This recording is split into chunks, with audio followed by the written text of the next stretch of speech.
السلام علیکم ورحمۃ اللہ وبرکاتہ۔ بچوں، آج ہم پڑھیں گے مضمون اردو۔ آج ہم پڑھیں گے سبق نمبر 24، دل نہ دکھے۔ بچوں، یہ ایک واقعہ ہے، تو چلیے اب ہم اس واقعے کو پڑھتے ہیں۔ مجھے بچپن کی بہت ساری باتیں آج بھی یاد ہے۔ مجھے یاد ہے کہ میری امی طرح طرح کے مزیدار کھانے پکاتی تھی اور ہم سب بڑے شوق سے کھاتے تھے۔ میں ایک روز کرکٹ کھیل کر گھر آیا۔ میں بہت تھکا ہوا تھا، ہاتھ منہ دھو کر بیٹھا ہی تھا کہ ابو بھی آفس سے آ گئے۔ امی نے ایک ٹرے میں چائے اور ٹوسٹ لا کر میز پر رکھ دی۔ یہ چائے ہے اور یہ ٹوسٹ ہے، امی نے یہ لا کر میز پر رکھی۔ میں نے ایک ٹوسٹ اٹھایا لیکن وہ تھوڑا سا جلا ہوا تھا۔ میں نے اسے بڑی مشکل سے کھایا، اور سے دیکھنے پر معلوم ہوا کہ پلیٹ کے سارے ٹوسٹ ایسے ہی ہے۔ کچھ دیر بعد کیا دیکھتا ہوں کہ ابو وہ پلیٹ اپنے سامنے رکھ لی اور مزے لے کر ٹوسٹ کھا رہے ہیں۔ عام طور پر وہ جتنی ٹوسٹ کھاتے تھے آج اس سے کچھ زیادہ ہی کھا گئے۔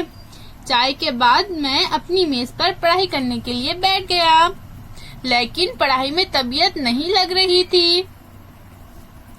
میں تعجب کر رہا تھا کہ ابو کو جلے ہوئے ٹوسٹ مزیدار کیوں لگے۔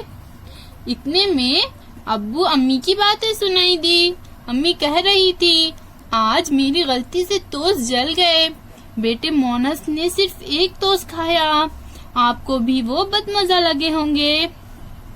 پھر ابو کی آواز آئی، وہ نرمی سے بول رہے تھے، ٹوسٹ بد مزہ کہاں تھے، اچھے تھے، ویسے بھی مجھے جلے ہوئے ٹوسٹ پسند ہے۔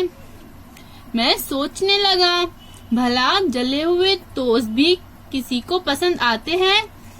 پھر ابو نے ایسا کیوں کہا؟ ابو اپنے کمرے میں چلے گئے، میں بھی ان کے کمرے میں پہنچا۔ ابو کچھ لکھنے میں مصروف تھے۔ میں نے سلام کیا اور ان کی کرسی کے پاس جا کھڑا ہو گیا۔ ابو نے سلام کا جواب دیا اور مسکرا کر پوچھا، کیا بات ہے ابو، کیا آپ کو جلے ہوئے ٹوسٹ پسند ہے؟ میرے اس سوال پر انہوں نے حیرت سے کہا، تم سے کس نے کہا؟ میں نے انہیں بتایا کہ میں ان کی باتیں سن چکا ہوں۔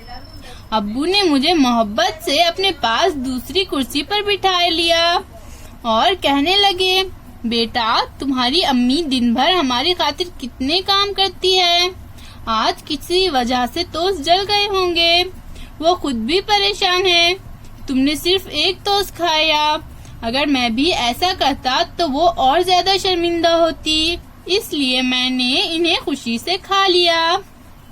ابو کے کمرے سے نکلتے ہوئے میں سوچ رہا تھا، میرے ابو اور امی کتنا خیال رکھتے ہیں کہ ایک دوسرے کا دل نہ دکھے۔ چلیے بچوں، اب ہم اس سبق کے الفاظ معنی پڑھتے ہیں۔ دل نہ دکھے، تکلیف نہ ہو، برا نہ لگے۔ ٹوسٹ یعنی ٹوسٹ، طبیعت نہیں لگ رہی تھی یعنی جی نہیں چاہتا تھا۔ ہماری خاطر یعنی ہمارے لیے۔ پھر ملیں گے بچوں، اللہ حافظ۔